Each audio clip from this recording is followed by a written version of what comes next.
Hello everyone, welcome to easy notes.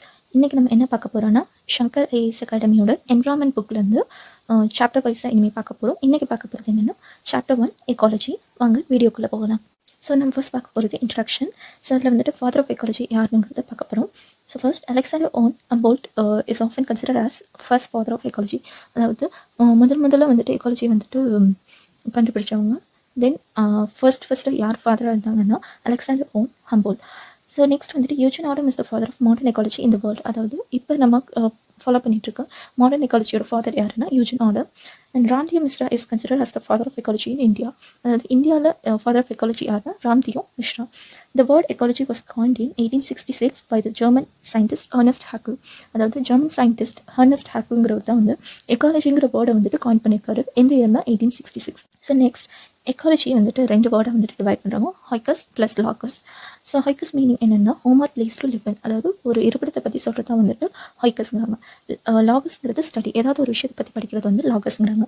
Literally it is the study of home of nature. அதாவது இயற்கை பற்றி சொல்கிறது தான் வந்துட்டு எக்காலஜி.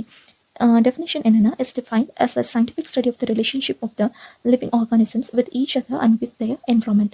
அதாவது ஒரு உயிரினமும் அது சார்ந்திருக்க மற்ற உயிரினமும் அதை சுற்றி இருக்க என்வரான்மெண்ட்டும் இதுக்கு இடையில இருக்க ரிலேஷன்ஷிப் பற்றி சொல்லக்கூடிய ஒரு சயின்டிஃபிக் ஸ்டடி தான் வந்துட்டு எக்காலஜி அப்படின்னு சொல்கிறாங்க. Next introduction. ஸோ இதில் வந்து எக்ஸ்ட்ரா என்ன சொல்கிறாங்கன்னா, எக்காலஜி மற்ற என்ன விஷயத்தையெல்லாம் டீல் பண்ணுது அப்படின்னா, ஒரு ஆர்கானிசம்னா எப்படி இருக்கும். ஸோ ஒரு organism moulded by the environment. ஒரு என்வரான்மெண்ட்னால தான் வந்துட்டு ஒரு ஆர்கானிசம் மோல்ட் பண்ணி இருக்கும். தென் எதுக்காக மோல்ட் பண்ணியிருக்கு, how they make use of environmental resources including energy flow and mineral cycling. அதாவது ஒரு உயிரினை வந்துட்டு என்வரான்மெண்ட் சுற்றி இருந்தால் எதுக்காகனா என்வரான்மெண்ட்லேருந்து ரிசோர்ஸஸ் வாங்கி அதோட தேவைக்கு வந்துட்டு யூஸ் பண்ணிக்குது. எக்ஸாம்பிள் எது சொல்கிறாங்கன்னா எனர்ஜி ஃப்ளோக்கும் அதோட மினரல் சைக்கிளிங்க்கும் வந்துட்டு அந்த ரிசோர்ஸஸ் வந்து யூஸ் பண்ணுது அப்படின்னு சொல்கிறாங்க. ஸோ இதை பற்றி டீல் பண்ணுறது தான் வந்துட்டு எக்காலஜி. ஸோ இந்த எனர்ஜி ஃப்ளோ மினரல் சைக்கிளிங் இதை பற்றிலாம் வந்து லேட்டர் கிளாஸில் படிப்போம். Then history of ecology. History of ecology, the roots of ecology lie in natural history, which is as old as human civilization itself. அதாவது மனுஷ நாகரிகத்துக்கு முன்னாடியிலேருந்து இருக்கக்கூடியதான் வந்துட்டு இந்த நேச்சுரல் ஹிஸ்ட்ரி. அது எதுன்னா இந்த எக்காலஜி. இது வந்து ரொம்ப பழமையானது அப்படின்னு சொல்கிறாங்க. Since early history, man has indulged in ecology in a practical sort of way, knowingly and unknowingly. மனுஷனுக்கு அந்த எக்காலஜி பற்றின ப்ராக்டிக்கல் நாலேஜ் வந்துட்டு எப்பொழுதுமே இருக்கும். அவனுக்கு தெரிஞ்சோ தெரியாமலோ அதை பற்றின நாலேஜ் வந்து எப்பொழுதுமே இருக்கும்னு சொல்கிறாங்க. Our ancient Indian texts have references to ecological principles. அதாவது பழங்கால இந்திய புக்ஸ் இருக்கு இல்லையா, டெக்ஸ்ட், அதில் வந்துட்டு எக்காலஜிக்கல் பிரின்சிபல்ஸ் பற்றி நிறைய ரெஃபரன்சஸ் இருக்குது அப்படின்னு சொல்கிறாங்க. ஸோ அந்த ஏன்ஷியன்ட் கிளாசிக்கல் டெக்ஸ்டெல்லாம் என்னென்னு பார்க்கலாம். ஸோ பெரும்பாலும் இந்த டெக்ஸ்டெல்லாம் எந்த காலத்தை சேர்ந்ததுன்னா வேதிக் பீரியடாக தான் இருக்குது. ஸோ அந்த புக்ஸ்லாம் என்னென்னா இந்த வேதாஸ், இந்த 4 வேதாஸ் நம்ம படிப்போம். அந்த Vedas, the Samhitas, the Brahmanas, the Aranyakas, Upanishads. So இந்த புக்ஸ் எல்லாமே வந்துட்டு வேதிக் பீரியடில் இருக்குது. இந்த புக்ஸில் தான் வந்துட்டு எக்காலஜிக்கல் பிரின்சிபல்ஸ் வந்து நிறைய இருக்குது, அதுக்கான ரெஃபரன்சஸும் நிறைய இருக்குது. நெக்ஸ்ட் பார்க்கும்போது the Indian treatise on medicine, the Charaka Samhita and the surgical text Sushruta Samhita. So இவங்க ரெண்டு பேரும் வந்துட்டு ஏன்ஷியன்ட் டாக்டர்ஸ்னு சொல்கிறாங்க. ஸோ இதில் சரகா சம்ஹிதாங்கிறவர் வந்துட்டு ancient doctor in medicine and சுஷ்ருதாங்கிறவர் வந்து சர்ஜனாக இருந்திருக்காரு. ஸோ இதில் வந்துட்டு அவங்க ரெண்டு பேரும் 2 புக்ஸ் கொடுத்துருக்காங்க. அதில் வந்துட்டு சரகா சம்ஹிதாங்கிறது வந்துட்டு மெடிசன் பற்றியும், சர்ஜிக்கல் டெக்ஸ்ட் வந்துட்டு சுஷ்ருதா சம்ஹிதாவும் இருக்குது. ஸோ இந்த புக்கில் எக்காலஜிக்கல் பிரின்சிபல்ஸ் என்னென்ன இருக்குது அப்படின்னா, these text contain classification of animals on the basis of habit and habitat, land in terms of nature of soil, climate and vegetation. So இந்த புக்ஸில் எதை பற்றி சொல்லியிருக்காங்கன்னா கிளாசிஃபிகேஷன் ஆஃப் அனிமல், அதாவது விலங்குகளை வந்துட்டு வரிசைப்படுத்திருக்காங்க. எது பேஸ் பண்ணினா, அதாவது அதோட ஹேபிட், அதோட பழக்க வழக்கம், அண்ட் ஹேபிடேட் அதோட இருப்பிடம், அதை பற்றியும், land in terms of nature of soil, climate and vegetation. அதாவது நிலம் வந்துட்டு அதில் இருக்க மண்ணும் அதோட கிளைமேட்டும் அண்ட் அதில் இருக்க வெஜிடேஷன், பிளான்ட்டு, ஃப்ளோரா ஃபானா சொல்கிறோம் இல்லையா, அதெல்லாமே வந்துட்டு பேஸ் பண்ணி லேண்டையும் அனிமல்ஸையும் வந்துட்டு அவங்க கிளாஸிஃபை பண்ணியிருக்காங்க. And Charaka Samhita contains informations that air, land, water and seasons were indispensable for life and that polluted air and water were injurious to health. அதாவது சரகா சம்ஹிதா புக்கில் என்ன சொல்லியிருக்காங்கன்னா, காற்று, நிலம், நீர், அப்புறம் வந்துட்டு 4 சீசன்ஸ் இதெல்லாம் பற்றியும் அதுக்கான வாழ்க்கை முறை பற்றியும் அவங்க மென்ஷன் பண்ணியிருக்காங்க. அப்புறம் இந்த வாட்டர் மற்றும் ஹேர் இதில் வந்துட்டு பொல்யூஷன் ஏதாவது இருந்துச்சுன்னா அதை வந்துட்டு ஹெல்த்துக்கு எவ்வளோ இன்ஜூரியஸ் ஆனது அப்படிங்கிறத பற்றியும் ஒரு மென்ஷன் பண்ணியிருக்காரு. நெக்ஸ்ட் டாபிக் என்ன பார்க்க போறோம்னா என்வரான்மெண்ட் அண்ட் இட்ஸ் காம்பனன்ட். அதில் everything that surrounds or affects and organism during its life time is collectively known as its environment. அதாவது எந்த ஒரு ஆர்கானிசத்தை எந்த ஒரு விஷயம் சரவுண்ட் பண்ணி அதை அஃபெக்ட் பண்ணுதோ அதோட வாழ்நாள் முழுவதும் அதுதான் வந்துட்டு என்வரான்மெண்ட் சொல்கிறாங்க. ஸோ அதோட என்வரான்மெண்ட்டோட டெஃபினேஷன் இதுதான். Everything that surrounds or affects and organisms during its life time is collectively known as its environment. And next line என்ன சொல்கிறாங்கன்னா the environment is defined as the sum total of living, non-living components, influences and events surrounding an organisms. So first லைனில் நம்ம சொன்ன மாதிரி தான் ஒரு organism வந்துட்டு influence பண்ணுறதும் அதோட டெய்லி ஆக்டிவிட்டீஸில் வந்துட்டு இன்வால்வ் ஆகிறதும் சரவுண்ட் பண்ணுறதும் வந்துட்டு என்வரான்மெண்ட். அது வந்துட்டு லிவிங்காக இருக்கலாம், நான் லிவிங் காம்பனன்ஸாகவும் இருக்கலாம் அப்படிங்கிறது. ஸோ இது ரெண்டுமே வந்துட்டு டெஃபினிஷன் தான். இது வந்துட்டு மறக்காமல் படிச்சுக்கோங்க. Then environment and its component. The relationship and interaction between organism and environment are highly complex. It comprises both living and non-living components. அதாவது ஒரு என்வரான்மெண்ட்டுங்கிறது என்னென்னா relationship between organism and environment. இது ரெண்டுமே வந்துட்டு ரொம்ப காம்ப்ளெக்ஸாக இருக்கும்னு சொல்கிறாங்க. Highly complex and it comprises both living and நான் லிவிங் காம்பனன்ட்ஸ். இதில் வந்துட்டு லிவிங் பயோட்டிக் காம்பனன்ஸ் இருக்கும், உயிரோடு இருக்கிறதும். நான் லிவிங் ஏபயோட்டிக் காம்பனன்ஸ் இருக்கும், அதாவது உயிரற்ற பொருட்களும் இதில் இருக்கும்னு சொல்கிறாங்க. ஸோ காம்பனன்ட்ஸ் ஆஃப் என்வரான்மெண்ட்டில் நம்ம ஏற்கனவே சொன்ன மாதிரி ஏபயோட்டிக் அண்ட் பயோட்டிக். ஏபயோட்டிக்கில் என்னென்ன வரும்னா energy, radiation, temperature and heat flow, water, atmospheric gases and wind, fire, gravity, topography, soil, geologic, substratum. So இதில் வந்துட்டு ஏபயோட்டிக்ங்கிறது நம்ம சுற்றி இருக்க எல்லாமே வரும். இப்போ எனர்ஜின்னு எடுத்துகிட்டோம்னா சன்லேருந்து வர சோலார் எனர்ஜி இருக்கலாம், விண்ட் எனர்ஜி இருக்கலாம், எல்லா எனர்ஜியுமே. ரேடியேஷன், ஸோ ரேடியேஷன் வந்துட்டு சன்லேருந்து வர அல்ட்ராவயலட் ரேடியேஷன் கூட சொல்லலாம். தென் டெம்பரேச்சர் அண்ட் ஹீட் ஃப்ளோ, இது எல்லாமே சன் தான்.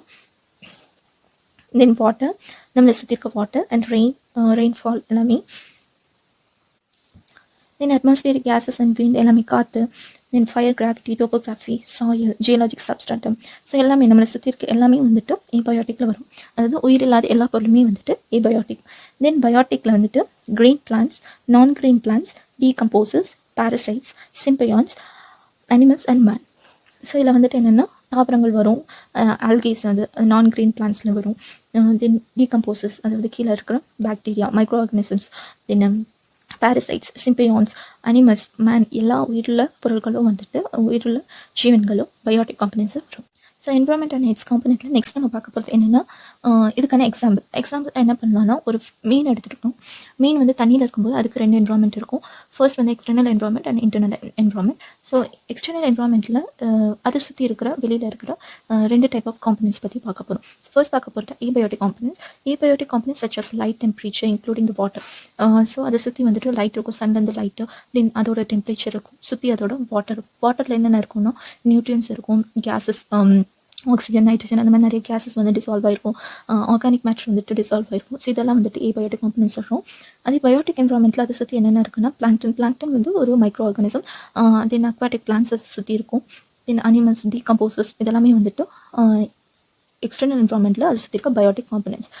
நெக்ஸ்ட் நம்ம பார்க்க போகிறது இன்டர்னல் என்வரான்மெண்ட் ஆஃப் ஃபிஷ். அதாவது அந்த ஃபிஷ்ஷுக்கு வந்துட்டு இன்டர்னலாக என்னென்ன இருக்கும் அப்படின்னா it is enclosed by the outer body surface. The internal environment is relatively stable as compared to the external environment.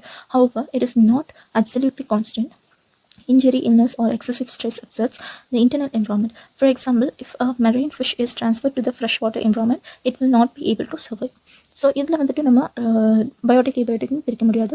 But இதில் என்ன சொல்ல வராங்கன்னா ஒரு ஃபிஷ் வந்துட்டு எக்ஸ்டர்னலாக விட இன்டர்னலாக வந்து நல்லா ஸ்டேபிளாக இருக்க முடியும் அப்படின்னு சொல்கிறாங்க. பட் இது வந்து எப்பொழுதுமே கான்ஸ்டண்ட்டாக இருக்காது, அதாவது ஒரு நிலையாக இருக்காது.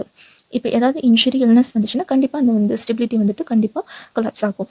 அதே மாதிரி இப்போ எக்ஸாம்பிளுக்கு என்ன சொல்கிறாங்கன்னா மெரைன் ஃபிஷ், அதாவது கடலில் இருக்க ஃபிஷ்ஷை வந்துட்டு நம்ம ஃப்ரெஷ் வாட்டர், அதாவது ஏரி, குளத்தில் அந்த மாதிரிலாம் போடும்போது என்ன ஆகும்னா அதால் வந்து சர்வைவ் பண்ண முடியாது. அதுக்கான ஃபீச்சர்ஸ் வந்துட்டு மாறுபடும். இதோட கேரக்டரிஸ்டிக்ஸ் வேறு மாதிரி இருக்கும், இந்த ஃப்ரெஷ் வாட்டரோட ஃபிஷ்ஷுக்கு வந்துட்டு கேரக்டரிஸ்டிக்ஸ் வேறு மாதிரி இருக்கும்.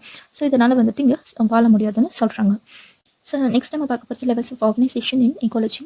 ஸோ இதில் வந்து 6 லெவல் ஆஃப் ஆர்கனைசேஷன் இருக்குது. அதில் வந்து ஃபர்ஸ்ட் என்னென்னா individual, next population, third community, fourth ecosystem, fifth one biome and ஃபைனலாக பயோஸ்பியர். ஸோ இதை பற்றி டீட்டெயிலாக பார்க்கலாம். ஸோ இண்டிவிஜுவல் ஸோ அதில் கிளியராக இல்லை, அதனால் இதில் கொடுத்துருக்கேன். Individual, population, community, ecosystem, biome and biosphere. So இதில் இண்டிவிஜுவல்ங்கிறது என்னென்னா, organism is an individual living being that has the ability to act or function independently. It may be plant, animal, bacterium, fungi, etcetera. It is a body made up of organs, organelles, or other parts that work together to carry out on the various process of life. அதாவது ஒரு ஆர்கானிசம்ங்கிறது ஒரு single, இப்போ வந்து ஒரு single person, அதாவது ஒரு மனுஷன் வந்துட்டு இப்போ அவங்களால வந்து சாப்பிட முடியும், ஓட முடியும், நடக்க முடியும். அப்படிங்கும்போது அவங்க யாரையும் வந்து டிபெண்ட் பண்ணி இல்லாமல் இருக்காங்க இல்லையா, அதை தான் வந்துட்டு இண்டிவிஜுவல். ஒரே ஒருத்தரால் வந்துட்டு அவங்களோட வேலைங்களை வந்துட்டு அடுத்தவங்களோட உதவி இல்லாமல் செஞ்சுக்கிறது தான் வந்துட்டு இண்டிவிஜுவல் அப்படின்னு சொல்கிறாங்க. இது வந்து மனுஷங்க இல்லை, உயிரோடு இருக்க எல்லா ஆர்கானிசமுக்கும் வந்துட்டு பொருந்தும். அதாவது ஆர்கானிசம் இஸ் அன் இண்டிவிஜுவல். ஒரே ஒரு ஆர்கானிசம் வந்துட்டு அதோட ஃபங்க்ஷன்ஸை வந்து இண்டிபெண்ட்டாக பண்ணுறது தான் வந்துட்டு இண்டிவிஜுவல் அப்படின்னு சொல்கிறாங்க. அது வந்து பிளான்ட்டாக இருக்கலாம், அனிமலாக இருக்கலாம், பாக்டீரியமாக இருக்கலாம், ஃபங்கையாக இருக்கலாம், எது வேணாலும் இருக்கலாம். ஏன்னா அது வந்துட்டு அதுக்கு வந்து ஆர்கன்ஸ் இருக்குது, ஆர்கனல்ஸ் இருக்குது. இப்போ ஆர்கன்ஸுங்கிறது நம்ம உடல் உறுப்பு, ஆர்கனல்ஸுங்கிறது செல்ஸ், டிஷ்யூஸ் அந்த மாதிரி வரும். அது parts that work together to carry out on the various process. அதாவது எல்லாமே ஒன்று சேர்ந்து ஒரு விஷயத்தை நிறைய வேலைங்களை வந்து செய்கிறனால அந்த மனுஷன் வந்து இண்டிபெண்ட்டாக எல்லா வேலையும் செய்ய முடியுது. Next வந்து population. Population is a group of organisms usually of the same species occupying a defined area during a specific time. அதாவது இப்போ ஒரு மனுஷன் வாழ்ந்தால் அது வந்து இண்டிவிஜுவல். அதே வந்து குரூப் ஆஃப் ஹியூமன் பீங்ஸ்ன்னு சொல்கிறோம் இல்லையா. So organisms, group of organisms வந்துட்டு ஒரே இடத்துல வாழ்ந்து அதோட வேலைங்களை செஞ்சுச்சுன்னா அது வந்து பாப்புலேஷன் சொல்கிறோம். இப்போ ஒரு ஏரியாவை எடுத்துட்டோன்னா இவ்வளோ பாப்புலேஷன் இருக்குது அப்படின்னு சொல்கிறாங்க இல்லையா. அந்த மாதிரி ஒரே இடத்துல வந்துட்டு ஒரு குரூப் ஆஃப் ஆர்கானிசம்ஸ் வந்துட்டு அதோட வேலை செஞ்சுன்னா அது population. Population growth rate is the percentage variation between the number of individuals in a population at two different times. அதாவது 2 டைம் எடுத்துட்டோம்னா, இப்போ ஒரே ஏரியாவை 10 வருஷத்துக்கு முன்னாடி எடுத்துட்டாலும் சரி, இப்போ 10 வருஷத்துக்கு அப்புறம் எடுத்துட்டா பாப்புலேஷன் வந்து வேரி ஆகும், கண்டிப்பாக வேரி ஆகும். இன்னும் நிறைய பேர் இறந்துருப்பாங்க, நிறைய பேர் பிறந்திருப்பாங்க. ஸோ அது பர்த் ரேட்டும் ஃபெட்டாலிட்டியும் வந்துட்டும் கண்டிப்பாக மாறும். In population, therefore the population growth rate can be positive or negative. இந்த population growthங்கிறது மேபி பாசிட்டிவாகவும் இருக்கலாம், நெகட்டிவாக இருக்கலாம். அதாவது இன்க்ரீஸ் ஆகிருக்கலாம், டிக்ரீஸ் ஆகிருக்கலாம். The main factors that make population increase are birth and immigration. So main வந்து பாப்புலேஷன் இன்க்ரீஸ் ஆகிறதுக்கு என்ன காரணம்னா பர்த், அதாவது பிறப்பு, குழந்தைங்க வந்துட்டு பிறக்கிறது, அண்ட் இமிக்ரேஷன், யாராவது வெளிநாட்டிலேருந்து நம்ம நாட்டுக்குள்ளே வர்றதுனால, அதாவது வெளியூர்லேருந்து நம்ம இப்போ இருக்கிற ஊருக்குள்ளே யாரோ ஒருத்தர் புதுசாக வந்தாங்கன்னா அதை வந்து இமிக்ரேஷன் சொல்கிறோம். இந்த main factors that mean population decrease are death and immigration. அதாவது பாப்புலேஷன் டிக்ரீஸ் ஆகிறதுக்கு என்ன ஃபேக்டர்ஸ் அப்படின்னு பார்த்தோம்னா டெத், அதாவது யாராவது இறந்துட்டாங்க. தென் எமிக்ரேஷன், நம்ம இருக்கிற இடத்துலேருந்து வேறு ஒரு ஊருக்கு ஒருத்தர் வந்துட்டு போயிட்டாங்கன்னா இங்கே வந்துட்டு நம்மளோட க்ரோத், அதாவது ஸ்ட்ரென்த் வந்து கம்மியாகும் இல்லையா. அதுதான் வந்துட்டு எமிக்ரேஷன். இந்த நாட்டிலேருந்து வேறு நாட்டுக்கு போகிறது வந்து எமிக்ரேஷன். ஸோ இந்த 2 ரீசன்ஸும், அதாவது ஃபேக்டர்ஸும் வந்துட்டு பாப்புலேஷன் டிக்ரீஸ் ஆகிறதுக்கு ஒரு மெயின் ரீசனாக இருக்குது. நெக்ஸ்ட் நம்ம பார்க்க போகிறது community. Community is define as the organism that interact with one another in a similar location. அதாவது இப்போ நம்ம பாப்புலேஷன் பார்த்தா வந்துட்டு ஒரே குரூப் ஆஃப் பீப்புள், அதாவது ஒரே இனத்தை சேர்ந்த ஸ்பீஷிஸ் வந்துட்டு ஒரே இடத்துல வாழ்கிறது. அதே வந்துட்டு கம்யூனிட்டிங்கிறது ஒரு இடத்துல வந்துட்டு வேறு வேறு உயிரினங்கள் வந்துட்டு வாழ்கிறது. இப்போ வந்துட்டு காட்டில் எடுத்துட்டோன்னா டைகர் ஒரு பக்கம் இருக்கும், எலிஃபெண்ட் ஒரு பக்கம் இருக்கும், லைன் ஒரு பக்கம் இருக்கும். இந்த மாதிரி வேரியஸ் அனிமல்ஸ் வந்துட்டு ஒரே இடத்துல இருக்குது. அதுதான் வந்துட்டு கம்யூனிட்டி சொல்கிறாங்க. இப்போ அனிமல்ஸ்னு இல்லை, பிளான்ஸ் எடுத்துட்டோன்னா வேரியஸ் டைப் ஆஃப் பிளான்ஸ் வந்துட்டு ஒரே இடத்துல இருக்கும். In order to survive, individuals of any one species depend on individuals of different species with which they actively interact in several ways. அதாவது ஒன்றுக்கு ஒன்று வந்துட்டு ஹெல்ப் பண்ணிக்கும், இன்ட்ராக்ட் பண்ணிக்கும். ஸோ இதனால் வந்துட்டு இதுக்கு ஏதாவது யூஸ் இருக்கும், ஒரு ஸ்பீசிஸ்னால இன்னொரு ஸ்பீசிஸ்க்கு, ஸோ இன்னொரு ஸ்பீசிஸ்னால இன்னொரு ஸ்பீசிஸ்க்கு ஏதாவது ஒரு இன்ட்ராக்ஷன் அண்ட் ஹெல்ப் ஏதாவது இருக்கும். ஸோ இதை தான் வந்துட்டு கம்யூனிட்டி சொல்கிறாங்க. ஒரே இடத்துல various group of animals and species வந்து இருந்துச்சுன்னா வாழுது அப்படின்னா அது வந்து கம்யூனிட்டி. ஸோ ஃபார் எக்ஸாம்பிள் கம்யூனிட்டியில் நெக்ஸ்ட் வந்துட்டு ஃபார் எக்ஸாம்பிள் என்ன பார்க்க போகிறோம்னா, animals requires plants for food, plants require animals for pollination. அதாவது இந்த பிக்சரில் என்ன பார்க்க முடியும்னா, ஒரு பேர்டு வந்துட்டு ஃப்ளவரை வந்து அதோட ஃபுட்டுக்காக வந்துட்டு இன்ட்ராக்ட் பண்ணிக்குது. அதே வந்துட்டு இதனால் பிளான்ட்டுக்கு என்ன யூஸ்னா, அந்த அனிமல்னால வந்துட்டு பாலினேஷன், அதாவது மகரந்த சேர்க்கை வந்துட்டு நடக்குது. ஸோ அதனால் வந்துட்டு ரீப்ரொடக்ஷன் ஈஸியாக நடக்கும். ஸோ இந்த நெக்ஸ்ட் இதில் என்ன பார்க்குறோன்னா, a grassland community is dominated by grasses. It contains herbs, shrubs, trees, animals of a different species. அதாவது ஒரு கிராஸ்லேண்ட் கம்யூனிட்டி எடுத்துட்டோம்னா இது வந்துட்டு வெறும் கிராஸஸ் மட்டும் இருக்காது, அங்கே வந்துட்டு ட்ரீஸ் இருக்கும், ஷ்ரப்ஸ் இருக்கும், வேரியஸ் டைப்ஸ் ஆஃப் அனிமல்ஸ் இருக்கும், டிஃப்ரெண்ட் ஸ்பீசஸ். ஸோ இந்த மாதிரி நிறைய விஷயங்கள் அதில் இருக்கும். கிராஸ்லேண்ட் கம்யூனிட்டி மெயினாக வந்துட்டு கிராஸஸ் மட்டுமே இருக்காது, அதில் வந்துட்டு நிறைய விஷயங்கள் இருக்கும். ஸோ இதை தான் வந்துட்டு கம்யூனிட்டின்னு சொல்கிறாங்க. ஒன்று வந்துட்டு இன்ட்ராக்ட் பண்ணிக்கிறது. Types of community on the basis of size and degree of relative independence communities. சில 2 டைப் ஆஃப் சொல்லியிருக்காங்க. Major community and minor community. Major கம்யூனிட்டியில் என்ன சொல்கிறாங்க, these are large size, well organised and relatively independent. They depend only on the sun's energy from outside and are independent of the inputs and outputs from adjacent communities. Example, tropical evergreen forest in the northeast. அதாவது என்ன சொல்கிறாங்கன்னா, major கம்யூனிட்டிங்கிறது large சைஸாக இருக்கும், பெருசாக இருக்கும், well ஆர்கனைஸ்டாக இருக்கும், நல்ல ஒரு ஆர்கனைசேஷனாக இருக்கும், தென் ரிலேட்டிவ்லி இண்டிபெண்ட், எதையும் வந்துட்டு சார்ந்து இருக்காது. அது சார்ந்து இருக்குன்னா எது சார்ந்து இருக்குன்னா சன்ஸோட எனர்ஜி, சன்ஸ் எனர்ஜியை மட்டும்தான் வந்து டிபெண்ட் பண்ணியிருக்கும். அவுட் சைடில் இருக்கிற மற்ற சின்ன சின்ன கம்யூனிட்டிஸை வந்து அது டிபெண்ட் பண்ணாது அதோட தேவைக்கு. தென் மைனர் கம்யூனிட்டிஸில் என்ன சொல்கிறாங்கன்னா, these are depend on neighbouring communities. அதாவது இது சின்ன சின்ன கம்யூனிட்டிஸாக இருக்கும், இது சொசைட்டிஸ்னு சொல்லுவாங்க. இது வந்து மேஜர் கம்யூனிட்டி வந்துட்டு டிபெண்ட் பண்ணியிருக்கும். ஸோ இது வந்து என்ன சொல்கிறாங்க, செகண்டரி அக்ரிகேஷன்ஸ், அதாவது இரண்டாவது கூட்டமைப்பு அப்படி மாதிரி சொல்லிக்கலாம். ஸோ இது வந்துட்டு கம்ப்ளீட்டாக டிபெண்ட் பண்ணி தான் இருக்கும், இண்டிபெண்ட்டாக கண்டிப்பாக இருக்காது. இது வந்து எதுக்காக டிபெண்ட் பண்ணுதுன்னா அதோட எனர்ஜிக்காகவும் அதோட நியூட்ரியன் டைனமிக்ஸ்க்காகவும் வந்துட்டு டிபெண்ட் பண்ணியிருக்கும். எக்ஸாம்பிளுக்கு என்ன சொல்கிறாங்கன்னா, mat of lichen on a cow dung pad, அதாவது கவுடங் பேடில் இருக்கிற லைச்சன்கிற அந்த ஆர்கானிசம்ஸ் சொல்கிறாங்க. So structure of community என்ன சொல்கிறாங்க, in a community the number of species and size of the population vary greatly. அதாவது ஒரு கம்யூனிட்டியில் வந்துட்டு நம்பர் ஆஃப் ஸ்பீசிஸ் வந்து இருக்கும், அதோட சைஸ்லேயும் சரி அதோட பாப்புலேஷனும் வந்துட்டு வேரி ஆகும். ஒன்று வந்துட்டு அது கம்மியாக இருக்கலாம், இன்னொரு ஸ்பீசிஸில் வந்துட்டு அதிகமாக இருக்கலாம். அந்த மாதிரி அதோட சைஸில் வந்துட்டு நம்பர் ஆஃப் ஸ்பீசிஸில் வந்துட்டு வேரி ஆகும், டிஃப்ரெண்ட்டாக இருக்கும். Community may have one or several species, அதாவது ஒரு கம்யூனிட்டியில் வந்து ஒன்றுக்கும் மேற்பட்ட ஸ்பீசிஸ் அதாவது இனங்கள் இருக்கும். The environmental factors determine the characteristics of the community as well as the pattern of organization of the members in the community. அதாவது என்ன சொல்கிறாங்கன்னா, ஒரு கம்யூனிட்டியோட கேரக்டரிஸ்டிக்ஸ், அதாவது என்வரான்மெண்டல் ஃபேக்டர்ஸ் தான் வந்துட்டு அதோட கேரக்டரிஸ்டிக்ஸ் வந்துட்டு டிட்டர்மைன் பண்ணி சொல்கிறாங்க. பேட்டர்ன் ஆஃப் ஆர்கனைசேஷன் கூட அதில் இருக்க மெம்பர்ஸ், அதாவது அதில் இருக்க ஸ்பீசிஸ் வச்சு தான் அது வந்து ஆர்கனைஸ் ஆகுது, அதோட கேரக்டரிஸ்டிக்ஸும் வெளிப்படுத்துன்னு சொல்கிறாங்க. Characteristics patterns of the community is termed as a structure which is reflected in the roles played by the various population, their range, the type of area they inhabited, the diversity of species in the community and the spectrum of interactions between them. அதாவது ஒரு characteristics of pattern, ஒரு கம்யூனிட்டியோட characteristics எப்படியெல்லாம் வந்துட்டு reflect ஆகுதுன்னா அதில் இருக்க various population, என்னென்ன species இருக்கும், அதோட குரூப்ஸு, அப்புறம் வந்துட்டு அதோட ரேஞ்ச், அப்புறம் வந்துட்டு அது எந்த ஏரியாவில் இருக்குது, அதோட இன்ஹாபிட்டேட் எப்படி இருக்குது, தென் டைவர்சிட்டி ஆஃப் ஸ்பீசிஸ், எத்தனை வகையான உயிரினங்கள் அதில் இருக்குது அப்படிங்கிறதெல்லாம் பொறுத்தும் அதுக்குள்ளே இருக்கிற இன்ட்ராக்ஷன் பற்றியும் வந்துட்டு ரிஃப்ளெக்ட் பண்ணுறது தான் அதோட கேரக்டரிஸ்டிக்ஸ்னு சொல்கிறாங்க. ஸோ இதான் வந்து structure of a community. So இதோட பார்ட் 1 வந்து கம்ப்ளீட் ஆகுது. நெக்ஸ்ட் பார்ட்டு நம்ம நெக்ஸ்ட் வீடியோவில் பார்க்கலாம். தேங்க்யூ.